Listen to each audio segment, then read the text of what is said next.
تو اسی لیے ان چیزوں کے علم کی طرف توجہ دلائی جاتی ہے تاکہ انسان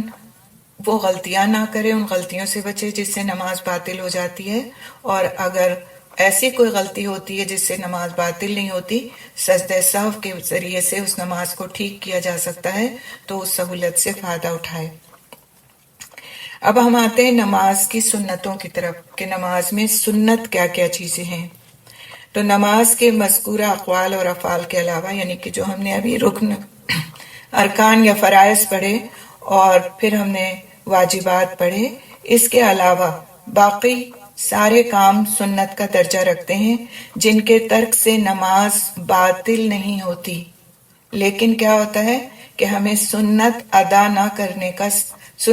کرنے کا ثواب نہیں ملتا، لہذا سنتوں کا لحاظ رکھنا بھی ضروری ہے۔ نماز کی سنتوں کی دو قسمیں ہیں۔ پہلی قسم اقوال مسنونہ، یعنی وہ سنتیں جن کا تعلق زبان سے ہے، یعنی جو ہم بولتے ہیں، ذکر کرتے ہیں۔ اس میں کیا کیا چیزیں آ جاتی ہیں؟ نمبر 1، دعائے استفتاح۔ دعائے استفتاح کیا ہے؟ جو ہم تکبیر تحریمہ کے بعد سبحانک اللہم و بحمدک یہ پڑھتے ہیں، تو اس کو ہم کہتے ہیں دعائے استفتاح۔ استفتاح کا مطلب کیا ہوتا ہے کہ اس سے ہم اپنی نماز کو شروع کرنے جا رہے ہیں، کھولنے جا رہے ہیں، فتح کرنے جا رہے ہیں۔ فتح کا مطلب کیا ہوتا ہے عربک میں؟ کھولنا۔ تو ایک طرح سے نماز کا دروازہ ہم کھولنا شروع کرتے ہیں اس دعا کے ذریعے سے، لہٰذا اس کا نام دعائے استفتاح ہے اور یہ سنت ہے۔ اگر کسی کی دعائے استفتاح چھوٹ جاتی ہے تو اسے سنت ادا کرنے کا ثواب تو نہیں ملے گا، لیکن اس کی نماز باطل نہیں ہوگی۔ دوسری چیز ہے تعوذ یعنی اعوذ باللہ من الشیطان الرجیم، اور پھر تسمیہ یعنی بسم اللہ الرحمن الرحیم، اور پھر سورہ فاتحہ کے بعد آمین کہنا۔ یہ ساری چیزیں سنت ہیں، ٹھیک ہے۔ اس کے علاوہ نماز فجر، نماز جمعہ، نماز عید، نماز کسوف میں اور مغرب، عشاء، ظہر اور عصر کی نمازوں کی پہلی 2 رکعتوں میں فاتحہ کے علاوہ قرات کرنا، اسی طرح ربنا ولک الحمد کہنے کے بعد ملء السماوات وملء الارض وملء ما شئت من شیء بعد یہ دعا پڑھنا، یہ سب سنت سے ثابت اعمال ہیں۔ اگر کوئی شخص بھول کر کے یہ اعمال نہیں کہتا، یہ اذکار نہیں کرتا، یا پھر وہ کرتا نہیں، ویسے ہی نہیں کرتا، تو بھی اس کی نماز باطل نہیں ہوگی۔ ہاں، سنت کے طریقے پر پڑھنے کا ثواب اس کو نہیں ہوگا۔ کون کون سی چیزیں؟ ایک دفعہ میں پھر سے دہراتی ہوں، پلیز مائک آف کیجئے، مائک آف کیجئے۔ سید القمہ، ہاں وہ دعا سید القمہ، پلیز بیچ میں کوئی سوال نہیں، سوالوں کا دن کل کا ہے، ٹھیک ہے۔ پہلی دعائے استفتاح سبحانک اللہم، دوسرا تعوذ اعوذ باللہ من الشیطان الرجیم، تیسرا تسمیہ بسم اللہ الرحمن الرحیم، چوتھا آمین کہنا، پانچواں فاتحہ کے بعد، سورت فاتحہ کے بعد قرات کرنا،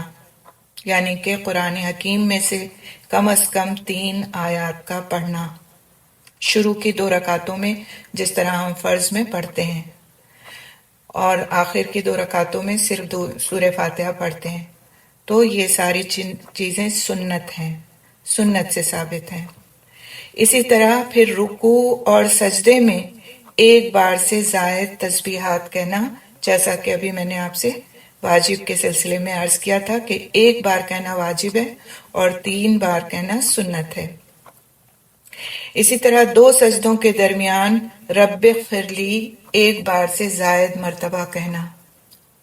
اسی طرح آخری تشہد میں، یعنی جب ہم آخری بار بیٹھتے ہیں 4 رکعت پہ یا 2 رکعت پہ، اب ہمیں اس کے بعد سلام پھیرنا ہے، تو اس تشہد میں جو ہم آخر میں دعا پڑھتے ہیں، اللہم انی اعوذ بک من عذاب جہنم و من عذاب القبر، کوئی یہ پڑھتا ہے، کوئی پڑھتا ہے اللہم